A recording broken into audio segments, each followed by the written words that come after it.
how can just only me stitch with my videos, or how can no one stitch with my video, or how to turn off uh, stitch with my videos TikTok. Today guys, I will show you how to do this. Just watch this video until the end, make sure that you like and subscribe in this channel. So let's start. First, you will just open TikTok.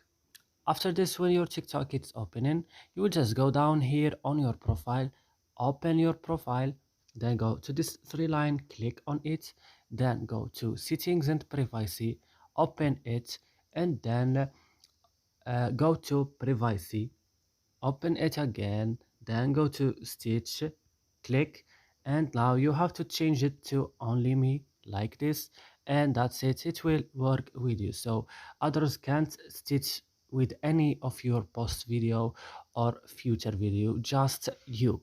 And that's it. I hope this video is useful for you guys. Don't forget to like and subscribe in this channel. So see you next.